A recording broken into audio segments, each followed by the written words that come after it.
inyo ang blessing sa mga testimony. No?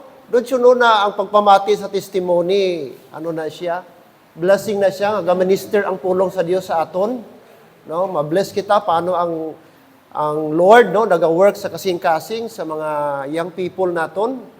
So, amo na nga ano naton. Di pastor, why pa man ko nalit kay way pa preaching. Ano gali oras nato atong starting gali? Nga magbase ka sa preaching.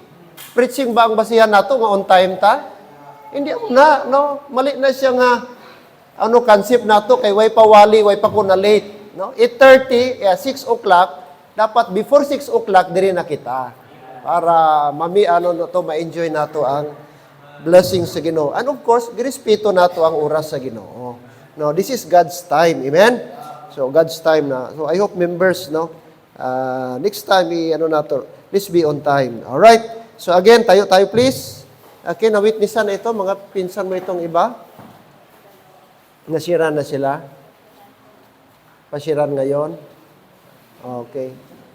So, sige. Andi, mamaya na lang para at least makarinig itong mga natin sa ating lesson. Mamaya na lang during sa yung walang gina-disciple yung iba.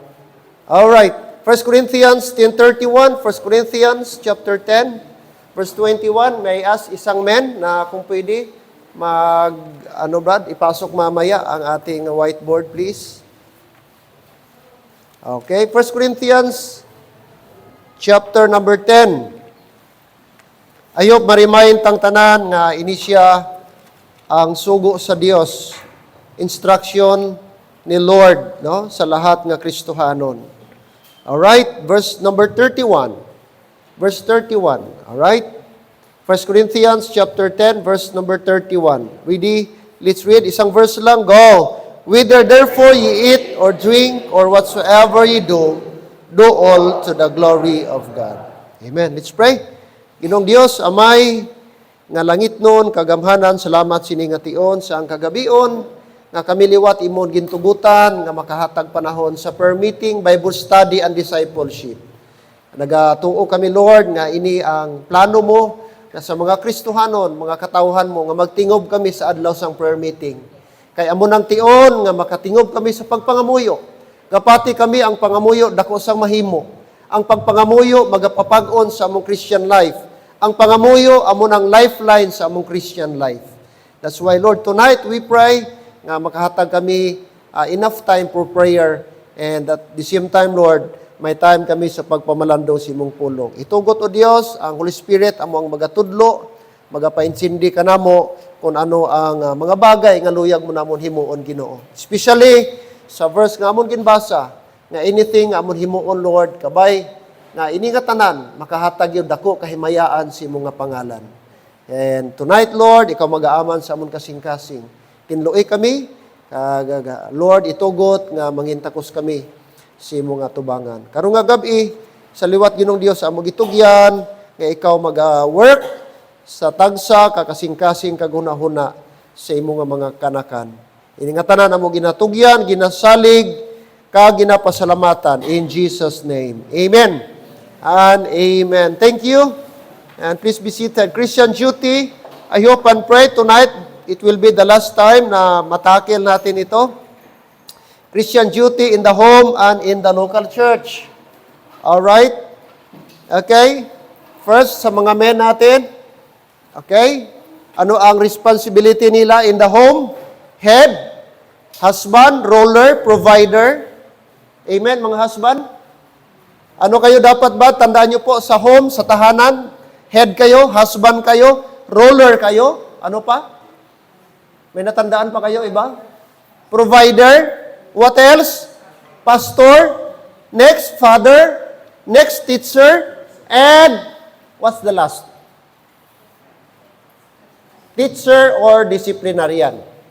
So, tandaan nyo po yung mga bagay na yan. So, yan po ang trabaho. Hindi po yan trabaho ni Mrs. Trabaho po yan ng mga men in the home.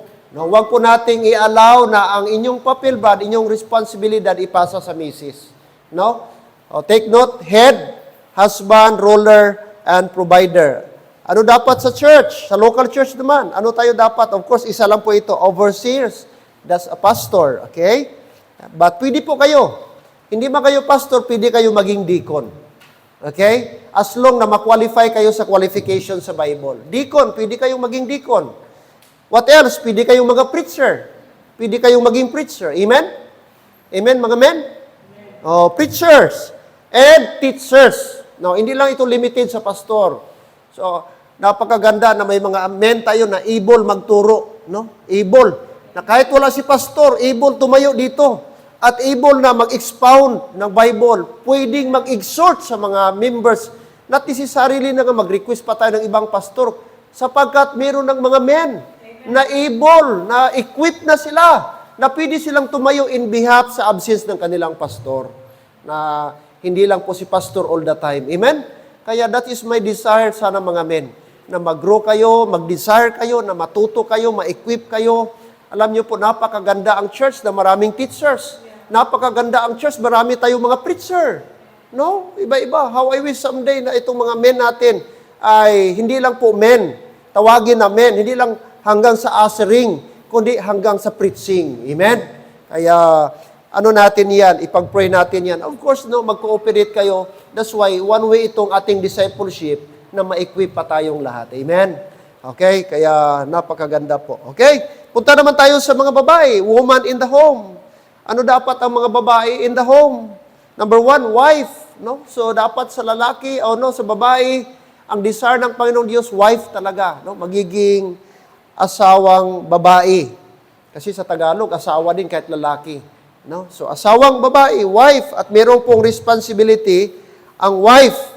Alright? Pangalawa, mother. No? Mother. Ano dapat ang isang mother? Ano dapat ang tungkulin ng isang mother? Keepers at home. Keepers at home. 1 Timothy chapter 5, verse number 14. Saglit lang po. 1 Timothy 5:14. Okay?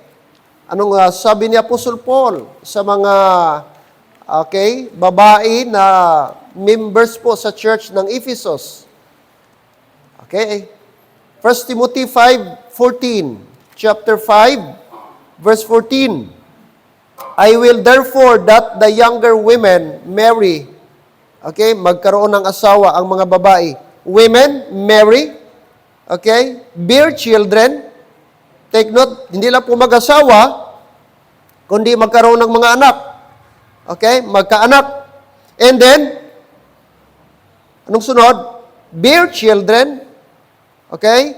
And guide the house. Take note that word. Guide the house. Kanilang i-guide ang kanilang mga tahanan, ang kanilang bahay. Okay? Guide the house. Give none occasion to the adversary to speak reproachfully. So, notice the word, guide the house. So, ang role pala ng babae is to guide the house. Amen? Wala yan sinabi na verse na address sa lalaki. Hindi gi-address sa mga husband. Hindi din gi-address sa mga anak. Kanino in-address? To the wife. Sa mga wives. Sa mga asawa. So, dapat ang trabaho ng babae is to guide the house. Ano pa? Ang sabi ng Bible, okay? Guide the house, and of course, no? Nung sabi niya, doon sa Titus, keepers at home, no? Keepers at home. So, taga-bantay, no? Taga-ingat. So, yun po. Sa simbahan naman, ano dapat ang mga babae? O, teachers din. Teachers to younger women. Teachers to younger women. Titus chapter 2, verse number 3. Sa unahan lang po. Titus 2:3. Titus chapter 2, verse number 3. Titus chapter 2, verse number 3. The aged women, likewise, that they may be in behavior as becometh holiness, not false accusers, not given to much wine, teachers of good things. Alright. So, ano dapat? Okay, ang isang babae, sila po ay dapat umasal ng nararapat. They be in behavior as becometh holiness. Umasal ng nararapat na may kabanalan. Ano pa? Ano pang sabi ng Bible? At hindi mahilig o or nagpaparatang, not false accusers. Not false accusers, slanderer, or maghimo-himo istorya, mag-imbento ng istorya. So dapat wala po yan sa mga babae. Okay, iwasan po natin yan. What else? Not false accusers, not given too much wine. Hindi dapat na mahilig sa sobrang alak. Instead, sabi ng Bible, ito ang positive aspect. Negative kanina yon, not false accusers, not give it too much wine. Instead, sabi ng Bible, teachers of good things. Oh. Verse number 4, that they may teach the young women to be sober, to love their husbands, to love their children. So, ang mga, ibig sabihin, ang mga aged women, pattern sila sa mga younger women. Sila yung mag-counsel, sila yung mag-mentor, sila yung magiging role model sa mga younger women. So, dapat makitaan po sila ng good example. Amen? So, kayo, may nag-look up sa inyo. Lalo na yung mga medyo may senior na, mga 40 above, 50, 60, 70. So, may nag-look up sa inyo yung mga younger women, yung mga single lady. So, dapat ma-encourage sila sa inyo. No? Dawi kayong mag-act, ang manner of life ninyo. So, teacher po kayo. In what sense? Teacher of good things. Alright? So, maliwanag po yan na mga nanay. Mga nanay po natin. And, anong sabi pa? Succorer. Succorers. Intercessor. Romans 16. Romans chapter 1, verse 16. Romans chapter 1. Romans 16.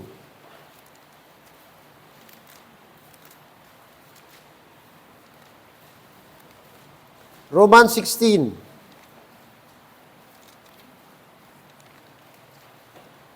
Look at verse number 1.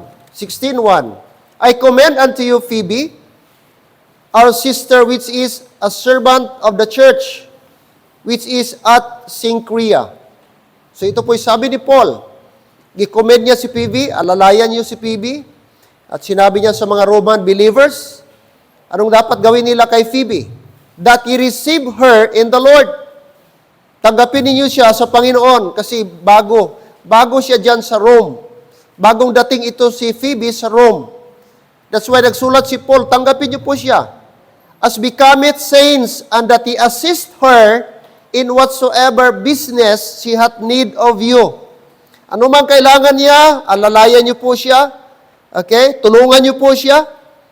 Dahil po anong sabi ni Paul? For she hath been a succorer. Take note the word, a succorer of many, and of myself also. Succorer. Anong ibig sabihin ng succorer? Ang pinaka-short term is helper. Okay? Helper. So ito pa lang si Phoebe ay nagiging helper ni Paul sa kanyang ministry. Actually, kung studyhan mo ito si Phoebe, financially, siya yung ka-support financially kay Paul.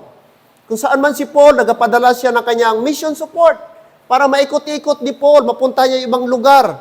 Kaya no wonder si Paul nagkaroon ng 4th missionary journey. First missionary journey, 2nd, 3rd, and 4th. At isa sa mga very supportive sa kanya at supporter financially sa mission work ni Paul is si Phoebe. Kaya nung pumunta si Phoebe sa Rome, sinulatan niya ang mga Romans. Tulungan niyo po siya, i-assist niyo siya as becoming saints. Kasi Christian din ito. At malaking bagay po ito si Phoebe. Napakabait itong si Phoebe. At marami po siyang natulungan. At isa po ako doon, I myself also. So, napakaganda pala itong ni Phoebe. Bagamat babae po siya, pero marami siyang natutulungan. Amen? So mga babae, di ka man makapreach, di man kayo makapreach siguro sapagkat trabaho ng lalaki yan, pero pwede kayong makaturo sa ibang mga babae. At the same time, marami din kayong matulungan, kahit sa ibang paraan. Amen? Tingnan niyo po si Phoebe. Sabi ni Paul, he is succorer of many. Hindi lang si Paul ang natulungan niya, kundi marami pang iba. Kaya po, ang mga isa pala na responsibility o duty ng mga babae, aged women, not only teachers sa simbahan, teachers sa younger women, but also succorer.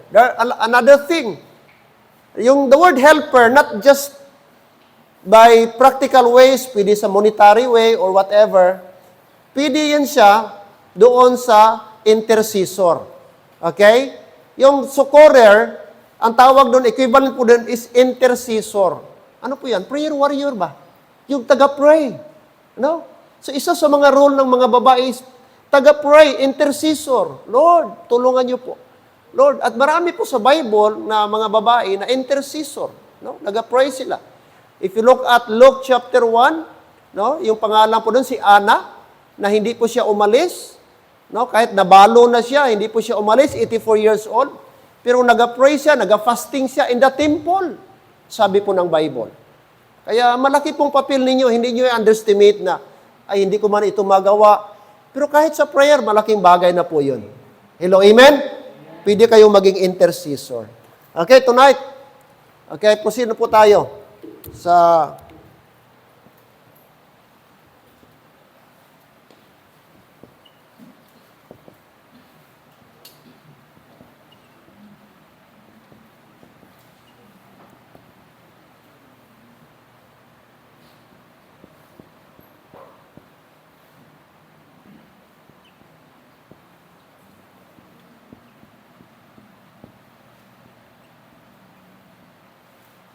okay. So ano naman ang younger women? Ano naman dapat ang kanilang Alright.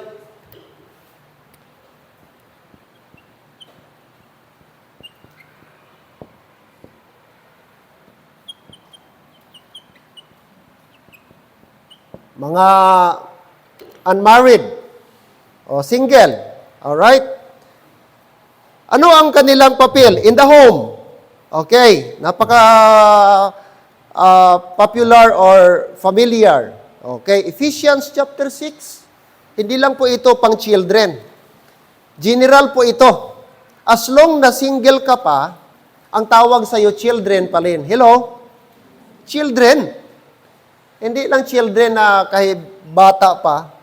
General po itong tinawag na children. Hindi lang yung children na toddlers, children na primary, juniors. As long na wala ka pang hindi ka pa married, covered ka pa rin dito. Look at verse 1. Ephesians 6:1. Okay, lahat ng mga children. Sige, Pastor, 28 na ako, 13 na ako, 35. O, children pa rin yun. Sige. Sige, lahat ng mga children, basa. 40, Pastor, pwede yapon. Sige, lahat ng mga children. Hanggang verse number 3. Ready, go. Children,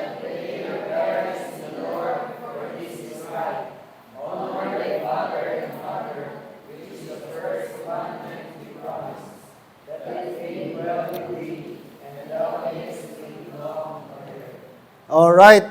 So ano dapat ang mga children, okay, na mga unmarried o single or ano pang tawag diyan?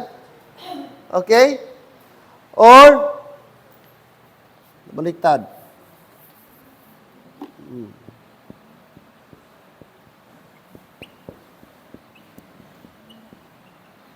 Alright.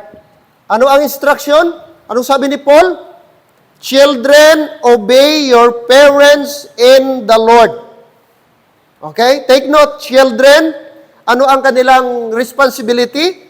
Is to obey your parents in the Lord. Maliwanag? So, ano po? Ito po ay general. Makinig po kayo mga children.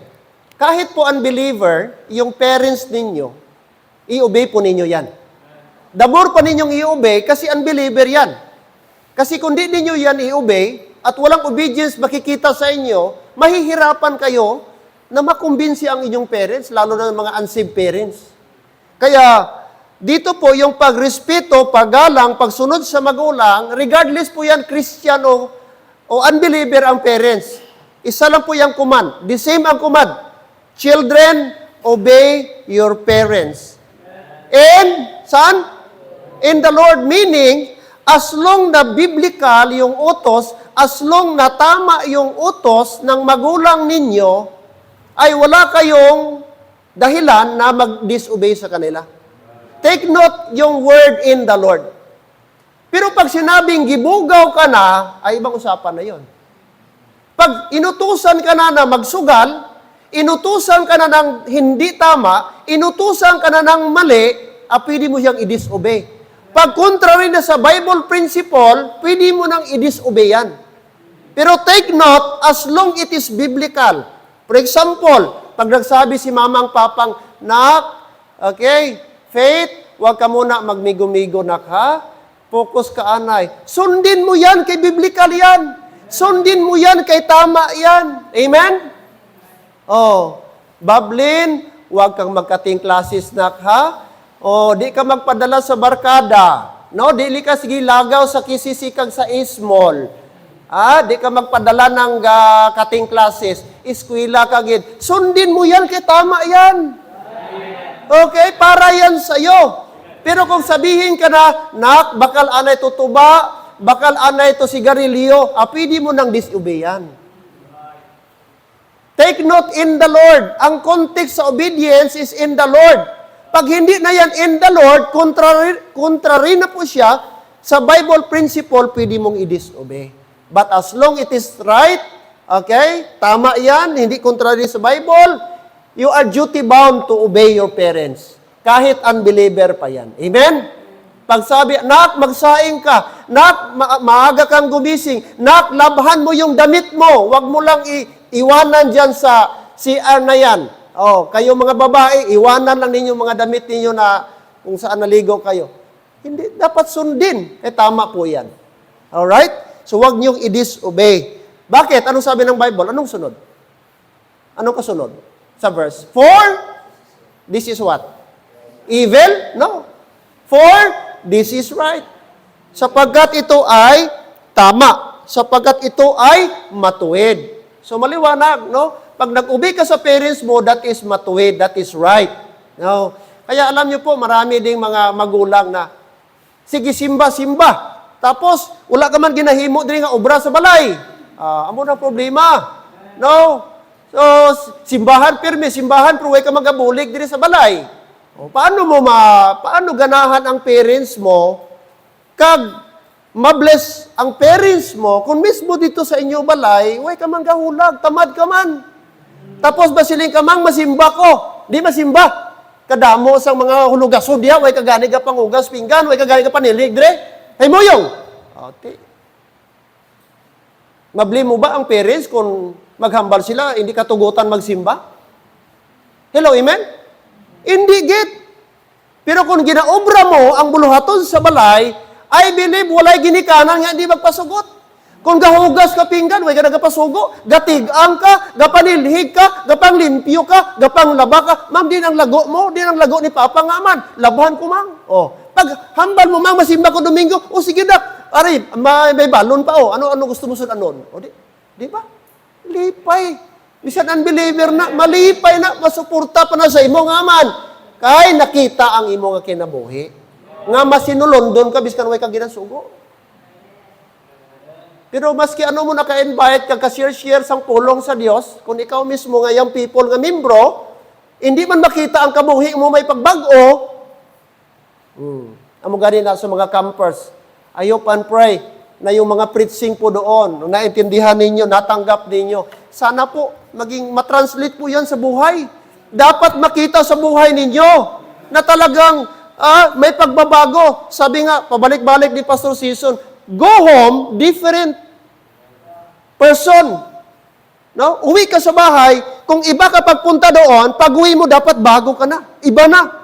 May bago ka ng pananaw, may bago ka ng sa buhay. Mag-ubi na ako kay mamang, di na ako magsabat-sabat. Lord, buligi ko. Masunod ako kay Papang Lord. Ang ako manghod, di ko na pirmi pag-awayon. Palanggaon ko na akong manghod. Ako ang mag-una sang obra dito sa balay. Hindi nga, kung suguon ko ni Papang, isugo ko man sa manghod ko. Ako nagari una dapat. Dapat amo na ang imo nga paminsaron, amen? May pagbago na. Hindi ka na magpapukaw. Kanami sa mga preaching. Why pulos? Biskan kanami ang preaching, kung why mo na i-apply, why mo na i-translate, wala na demonstrate sa kabuhi mo, why pulos ang imo nga nabaton. Amen? Oh, tama yung sabi ni Faith. Yung sabi ni Faith, tani sa mga campers, katong aton commitment gagihimo, tani di ta malipatan. Sayang load-lohod ka to, gahibi-hibi ka pa siguro. Oo. Kay imot kay ginito kay grabe gid tagos gid daw ako gito gina istorya pastor ba. Daw akon gito tanan. O ti karon anong sunod? Oh. Sino nang kapamukpok di Brad?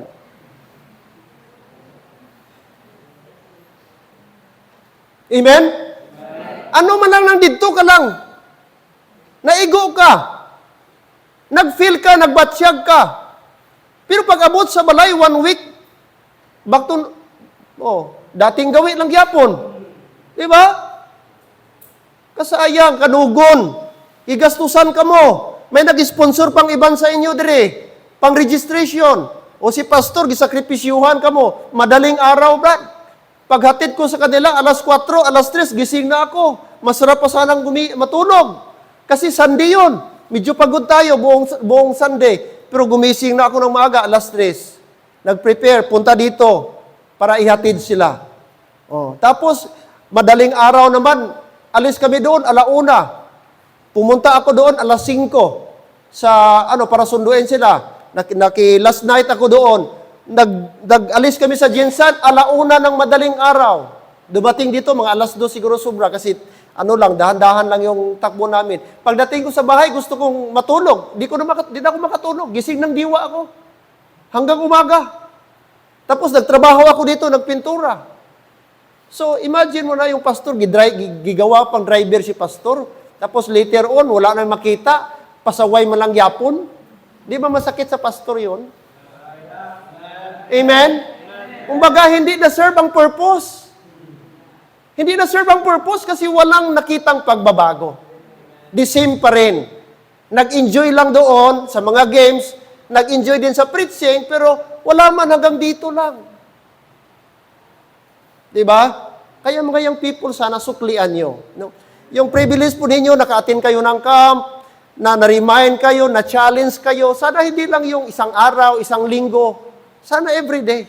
No? Yung commitment na yon, sana magpatuloy. No? Panginoon, totoo po yun, nag-commit ako, ganito, gagawin ko pa ito. Siguro many times nag-fail ka. Maybe last year, nag-promise ka, nag-commit ka, pero di mo natupad. Make sure sana this time around. By the grace of God, hingin mo sa Panginoon na, Lord, sana po. Amen? Obey your parents. Okay, pag nag-obey tayo, 3 things, makinig po. 3 things, anong mangyari? Okay. Number 1,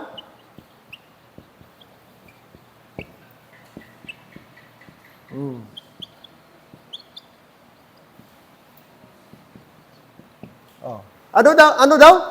Number 1, obedience produce what? Long life. Hello? Look at verse number 3. Tingnan niyo po ang Ephesians. Tingnan niyo ang Ephesians. Yung binasa niyo kanina.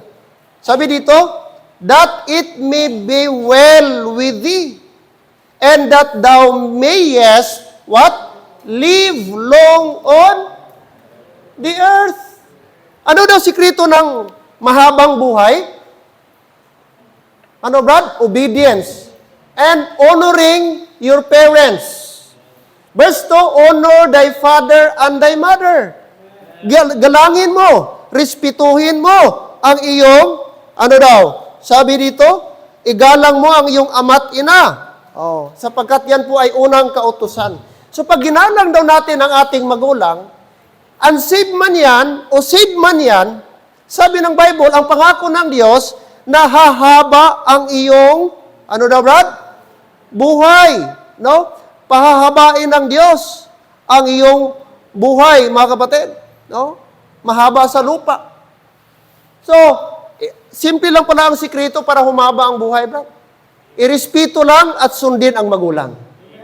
Wala pong iba. Kahit gaano ka ka-healthy lifestyle dyan, ayaw mo ng karne, vegetarian ka lang, ayaw mo yung prito, o gusto mo, ayaw mo ng mga seasoning na yan, artificial, ayaw mo magic sarap, ayaw mo ng bitsin, o etc. etc.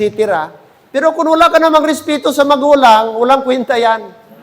Kahit daily ka pa mag-exercise, para humaba yung buhay mo. Kahit araw-araw ka pa kumain ng pansit para humaba yung buhay mo. Pero pag wala kang respeto sa magulang, kapag ka hindi mo sinunod ang magulang mo, sabi ng Bible, hindi hahaba ang iyong buhay.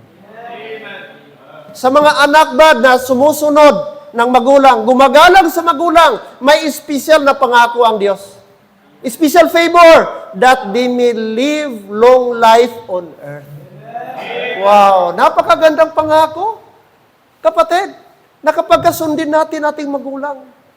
Siguro medyo mas matalino ka na sa magulang mo. Siguro may mas alam ka kaya nakagraduate ka. Sila elementary lang, maybe hindi pa nakagraduate ng elementary. Pero hindi po yan excuse na hindi mo sila sundin at galangin. Kasi general command po yan, honor thy father and thy mother.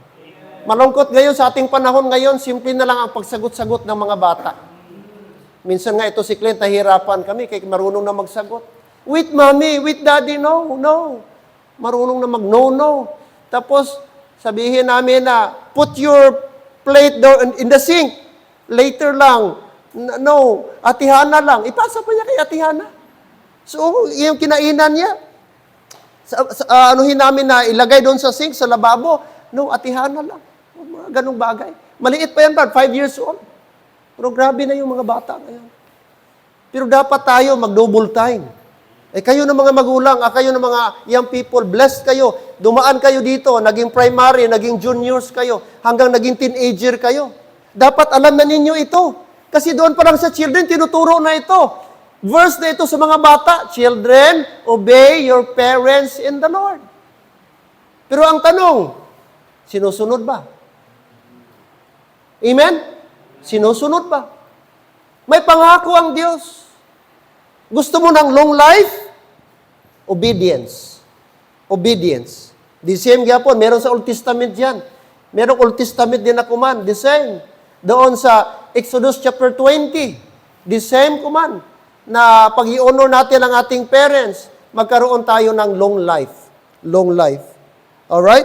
So, honor thy father and mother, which is the first commandment with promise. Paanong paraan mag-honor tayo? Kapag inutusan ka, wala na. Hindi na magsabi, wait lang mang, wait lang pang, wala nang wait. Kung ano man yung ginagawa mo, gaano man yung kaimportante sa'yo, pwede mong iwanan yan. For the sake sundin yung utos ng magulang. Yun ang isang paraan, pinapakita mo, gina-honor mo sila. Hindi sumunod ka man, after 1 hour, hindi yung totoong honor. Sumunod ka after 30 minutes, ay hindi na yun obedience. Kasi ang tunay na obedience, ura-urada, ura mismo. Ano man yung ginagawa mo, project man yan, module man yan, o whatever man yan, pag tama yung utos ng magulang mo, hindi masama yung utos ng magulang mo, iwanan mo kaagad at sundin mo yung utos nila. That is the real obedience. Mahilig ngayon, mga kabataan, young people, wait lang. Ulat lang bala, gadali, kagidaw. Mamang pa ang gidaw? Nakasako, kagidaw. Kadali lang gani. May ara pa. Yan palang pabalang na Yan palang, hulat gani. Yan palang daan na tunor, Brad. Wala na yan. Bagsak na.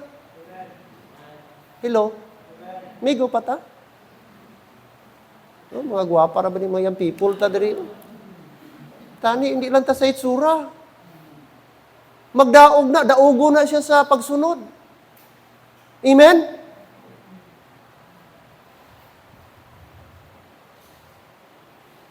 Ano man ang itsura ta diri, may forma ta diri, pag abot sa balay, di ta mapuslan. Amen? Nami itsura ta, postura ta. Pero pag abot sa balay, dugiyot galit ta. Di man ta kabalo manilhig, di ta manghimos. Grabing kalat. Burara man. Daw man, kung diin to nag-ilis ang iyang panit, biyaan lang. Kung diin niya giuba, dito man niya. Kung nag-uba siya dito sa iyang bayo sa sala, biyaan man sa sala. Kung dito man sa kusina man niya. Di ka panultul. Dapat ang mga butang may ano na, dapat kamo nga mga babae, mahipid kamo. Isa sa mga kriteria sa babae, dapat mahipid. Ako ma-turn off ko sa babae, biskan ano kagwapa, basta di mahipid. Bagsag na sa akong kriteria. Pero biskan babae, bisan di gwapa, bisan simple lang, pero kung mahipid, wow. Kada parang mahipid, pulido ng trabaho ba? Hindi maghugas nga, ha? Paggamit mo kutsara, may sabon pa. Ha? Gasabon-sabon pa. Te, ano nga klase nga obra na? Dali magbanlaw. Paglantaw mo, uy, kadamo-damo gilabhan. Uy, 30 minutes, nagsampay na. Oh, grabe. Giyado to paglabaw. Gihan washing man lang to, di ba to washing machine? Uy, damo 30 minutes, tapos nagapanampay na tana. Pirti kadamo nga ralabhan. Grabe, gimagic. Terrible nga klase nga panglaba. Ano wonder, no? Kung ano itsura, bago siya naglaba, pag sampay, amuman kulay. Muna ka mo mga lalaki, no? Sisao nyo ng mga babae ni, bago ka mo magpakindat-kindat, dra. Ha? Obedience, amen? Ano pa? Okay, obedience produce not only long life, gapati man kita, nga kung magsunod ta, ang isa ka batanon, ang children, will always produce what? Blessings. Amen? Ang pagsunod, ang pag-obey, mga abyan, whether pastor, whether parents, higit lalo Panginoon, may blessing yan. Wala akong nakitang tao nag-obey, hindi pinagpala ng Diyos. Imposible. Tingnan niyo yung mga tao sa Bible. Basahin niyo yung Bible. Lahat na nag-obey, si Abraham, gibless ng Panginoon. Kaya nag-obey siya, mga kapatid. Oo, pinagpala ng Diyos. Pero sino yung mga taong suwail? Mga taong ayaw sumunod? Mga taong ritubado? Yun din ang mga taong napapahamak. Tingnan nyo sila. Masdan nyo si Samson, na sinabihan na, huwag kang mag-asawa ng hindi natin katulad. Huwag kang mag-asawa ng hindi natin kalahi. Iwasan mo yung babae na yan. Kalaban natin yung Filisteo na yan. Filistin yan. Mali po yan. Hindi po yan, salungat po yan sa prinsipyo ng Bible. Pero sinuway ni Samson ang bilin ng magulang. Masinunod niya yung laman niya. Anong what happened? Anong ending ni Samson? Nabulag pa siya bago siya namatay. Nawala ang spirit sa kanya, nawalan siya ng strength, nawala ang testimony niya, nawalan pa siya ng mata. Lahat kinuha ng Panginoong Diyos sa kanya. Bakit? Nagpasuway sa Panginoong Diyos. Nag-disobey sa magulang. Kaya, sino yung masyadong napapahamak? Yung mga suwail. Di ba? Hindi na maglagaw kay Gabina, delikado. Lumpat kid. Malumpat sa kuan. Kaya may nagahulat dito ka barkada. Oh. Yan tama, dugay-dugay. Balda. Balitaan mo na lang, nakras sa motor. Balitaan mo lang, nabuntisan na. Kaya nga man, gataklas. Way gasunod sa magulang. Oh. So, kanang mga hindi masinulondon, amo ng laban madisgrasya. Amen? Mga utod, nami ang mag-obey. Okay, ikaw makabenepisyo, sina, hindi ibang tao. No. Amo nang ibutang mo kay always ara sa ulihi ang pagsisisi, ang pag-regret, but it's too late. That's why kamo mga young lady, no, maghalong kamo. Okay? Iwasan yung mga bagay nga magpakalain sa inyo. Okay? Blessing. Okay? Obedience produce blessing. Amen. What else? Of course, ano pa? Pangatlo, obedience produce what? Joy. Amen. Malipay ang Diyos kung mag-obey ka. Malipay ang parents mo kung mag-obey ka. Malipay ang pastor kung mag-obey ka. Pag sabi ng pastor, young lady, ikaw, huwag kang makipag-girlfriend, boyfriend ng unbeliever. Okay? Kasi kasalanan po yan. Ayaw ng Diyos. Dapat ang believer maghanap ng believer. Ang Christian dapat Christian sa tamang panahon. Pag sundin mo yan, napakaganda. No? Lalago ka, tapos ma-enjoy mo ang Christian life mo. Pag nagsuway ka, nangasawa ka ng unbeliever, wala. Sinaktan mong damdamin ng pastor. Pinagprayhan ka, nag-effort si pastor, gibinisitahan ka, binaibulstadihan ka, hanggang na-member ka, gicounselan ka, tapos ngayon nakapag-asawa ka ng unbeliever, na parawara, o ang buhay mo, hindi mo na na-enjoy ang buhay mo, dati nasa ministry ka, ngayon, hindi na, kasi nagagalit ang husband mo na unsaved. May member dito, taga Bario City dati, Brad, hindi makasimba-simba. Nga, sige kasimba, kalas, pamasahe, Bario City, simbahan. Tapos pag abot dito, ma-offering ka pa. Nga man, kaya gito man iya gusto. Gihambalan sa pastor, hindi na. Unbeliever mo na. Sige lang pastor, kay basi madala someday. Nadalagin man, nagpabaptize, pero gali, lagdos. Nagpabaptize lang for the sake sa babae. Kaya klaruhon tag yun. Amen? Mas nami ang Kristuhan nun.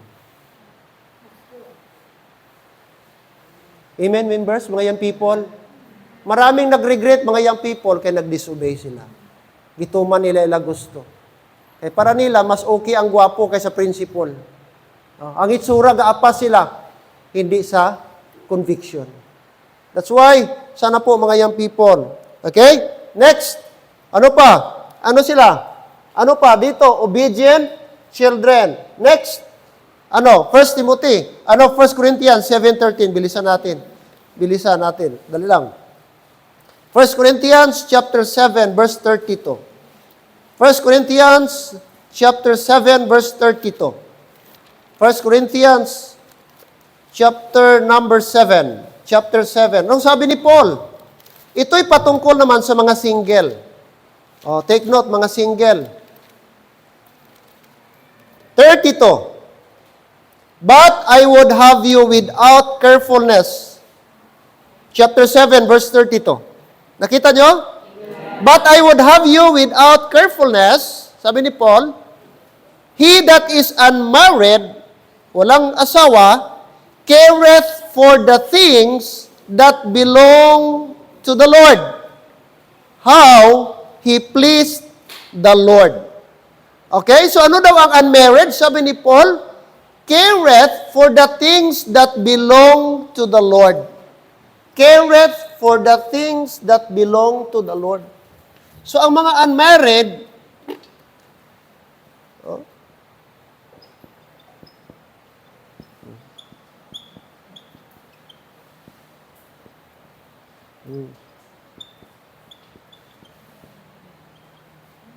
yun. Ano dapat ang kanilang Okay? Verse number 34. 34, jump tayo. There is difference also between a wife and a virgin. The unmarried woman careth for the things of the Lord, that she may be holy both in body and in spirit. But she that is married careth for the things of what? The world, how she may please her husband. So, meron pong difference, no? Ang single daw, ga-care siya sa mga bagay o concern siya sa mga bagay na belong to the Lord. Samantala daw, ang married, ang kanyang concern is ang kanyang husband.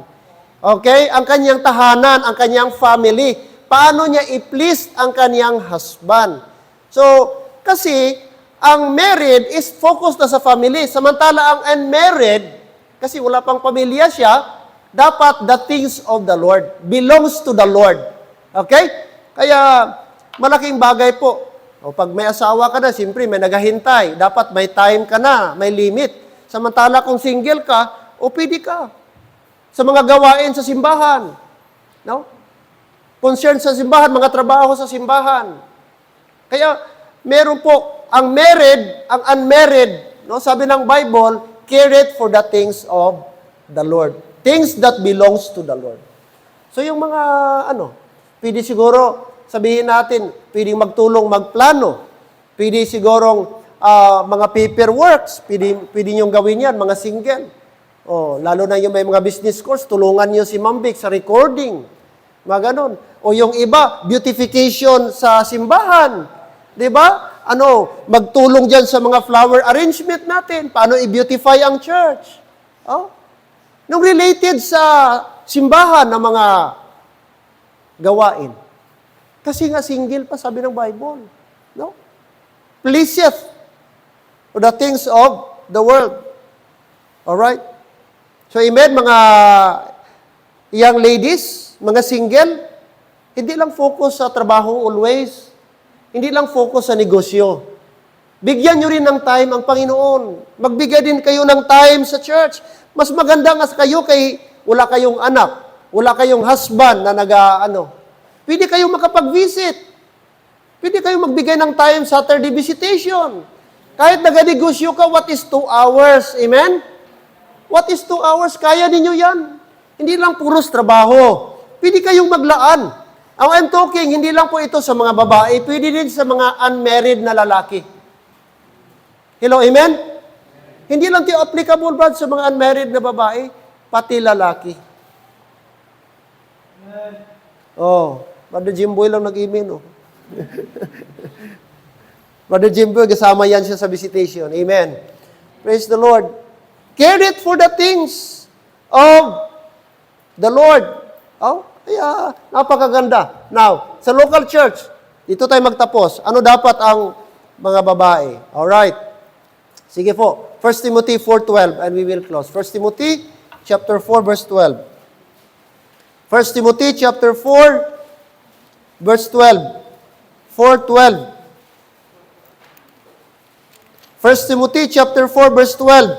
Let no man despise thy what? Youth, but be thou an example of the believers in word, next in conversation, next in charity, next in spirit, and in faith, and last in purity. Okay. Ano daw? Sa simbahan, ang mga unmarried, ano dapat sila ang kanilang duty? Alright. Andiyan lang sa verse, examples of the believers. Amen? Dapat pattern sila. Dapat pala kayo is role model. Amen, mga single? Oh, why na? Pwerte na kahinay. Amen. Oh. Saang area dapat kayo example, sabi ni Paul? Oh. Okay? Sabi niya, in word. Okay? In word. Be the example of the believers in word. Yung ating pananalita. No? Pananalita, dapat halimbawa, good example. Alright? Amen? Mga single, dapat ang ating hindi tayo rude, hindi tayo harsh. Okay? Dapat hindi tayo nagabintang, hindi tayo false accusers, hindi tayo gumagawa ng istorya. Okay? In word, dapat walang mga masasamang word galing sa ating bibig. I hope mga single, mga young people dito, wala nang nagmumura. Ating expression, ingatan natin. Amen? Yarn, char. Mga sa mundo pa, charot. Oh, may charot-charot ka pa dyan. Oh, na mga expression ng mga LGBT. Huwag nating i-adapt yan. Yung sa mundo ng mga bakla, mga tumboy na mga expression, bawal po yan. Huwag nating i-adapt. Careful tayo sa ating mga, expression. Amen? Yung manner of life natin. In word, sabi ng Bible. Iwasan natin magsabi pala mga kapatid, lalo na sa loob ng simbahan ng guys. Kasi that is secular word, secular expression. Amen, members? Amen. Huwag tayong magsabi ng guys, brad, sister, mga kapatid. That's the exact word. Huwag tayong magamit idol. Isa lang idol natin, Panginoon. Pag sinabi mong idol, ang tao pala, idol mo. Idolatry ka na, idolatrous ka na.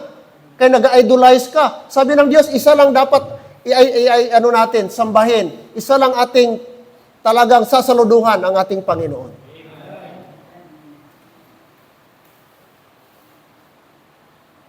Ano pa?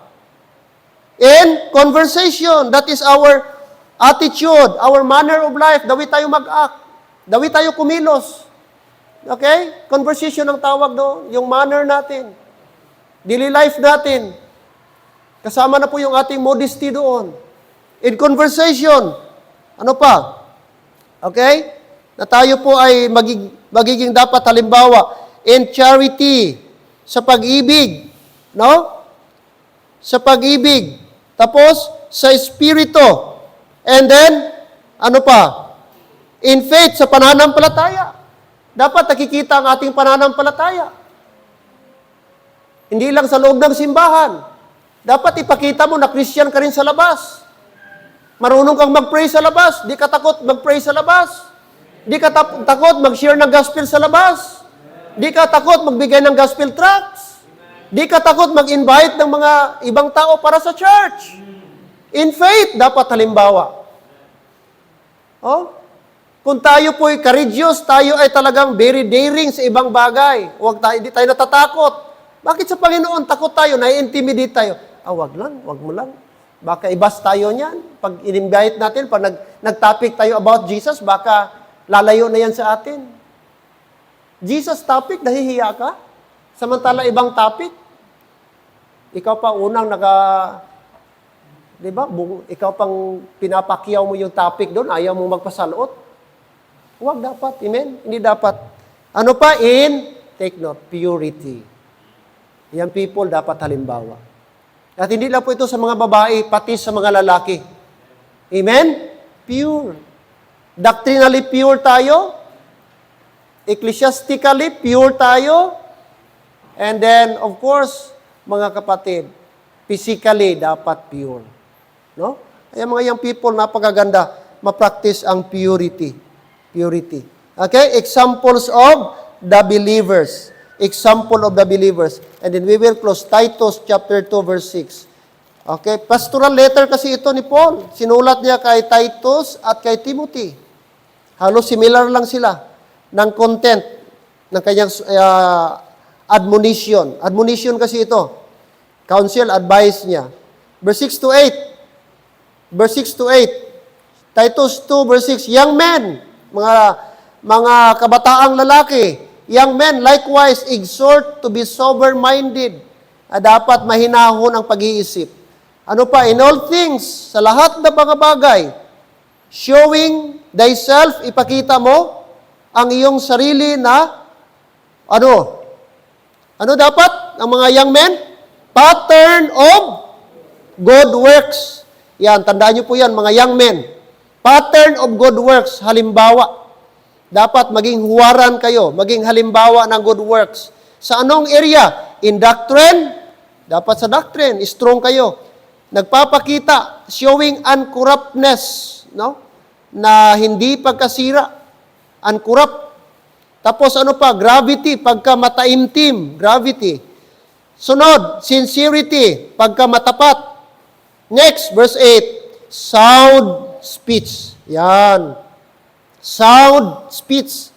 Anong ibig sabihin? Mainam na pananalita. The same pa rin kanina sa mga babae.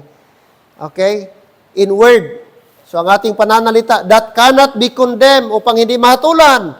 That he that is of the contrary part, doon sa kabila, yung mga salungat, na panig, contrary part, may be ashamed, mapahiya, nang walang masamang, may be ashamed, having no evil thing to say of you. Amen? Walang masamang bagay na masabi sa inyo. Ibig sabihin, walang maikot siya, walang maisumbat, walang pwedeng sa inyo ba? Ibalik na istorya. Okay, yun dapat ang young man. Hindi siya nabiblame, hindi siya kinukot siya dahil sa kanyang ginagawa. Sapagkat siya ay pattern of good works. Hello, amen? So pag tinanong natin ito sa barangay, doon sa barangay o sa purok, kilala nyo ba si Francis Calda? O Iki Tata? Siyempre, sir. O, kumusta na siya dali? Ay, kumbalaan mo lang siya, perti na nga tao na. Perti na siya nga. Ano nga klase nga perti? Perti ka buon. Wow. Perti ka pisang. Wow, kanami, no? Nakilala ka nga sa lugar mo. Pero maghambal, perti na. Ano nga klase? Perti ka maoy. Okay. Medyo medyo sakit, no? Perti ka sa lawayo na diri sa barangay na. Suki na sa lupon. Ay, abaw. Suki sa lupon. Pero itsura pa lang makita mo naman. Amen? Praise the Lord, Brad Tata. No? Ang kalingawan niya sini, umabalay simbahan. Umabalay simbahan. Kung kisa, katubaan. Hindi gali. Pattern of good works. Amen? Mga lalaki, example of the believers. So dapat sa church, no? Tandaan niyo po, may nagasunod, no? Ini sila Iman. Ini sila Nobin. Nagalantaw ni, da si Vince. Ini si, nung pangalan mo ga? Ito si Jansen. No, tumitingin yan. Kay kuya niya Jonathan. Nag-observe yan, sumasama yan. Nag-observe yan kay Kuya Kelvin niya. Kaya kung ito si Kuya Kelvin, hindi magandang pinapakita na example. No wonder, Sunday, sundin yan ni Jansen. Kasi nakita ka, si Kuya Kelvin, nagkampa ganito ako pa.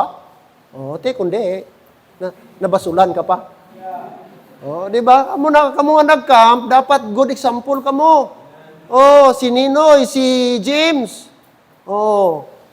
Dapat na, hindi lang 1 week nga buot-buot. Dapat buot, gid. Kaya nga aman, na-challenge dito sa camp. Example of good works. Okay? So, I hope and pray may natun-an ta karon nga gabi. No? Nga amo na aton responsibilidad. Take note, sa balay may ara ta responsibilidad. Sa simbahan, ara man. So, dapat balance. Hindi po pwede focus sa simbahan, sa balay, lawlaw ta. Hindi. Kung nami ka sa balay mo, nami po sa simbahan. No? Kaya malipay ang Ginoo. Alright, tindog ta please. Okay, let us all stand. Father God in heaven, thank you for tonight. Thank you sa imong pulong. Nga mo nga nabatian, kabay Lord, nga ini, dako gid nga pulos. Kagbulig sa mga young people namon, nga sila na-remind liwat Ginoo. I believe, katong mga nag-camp, damo na sila nabatian. And I hope and pray, even sa mga single ladies namon, Lord, I hope nga sa ilang pagka-single, it's opportunity, Lord God, nga magamit gyapon sila sa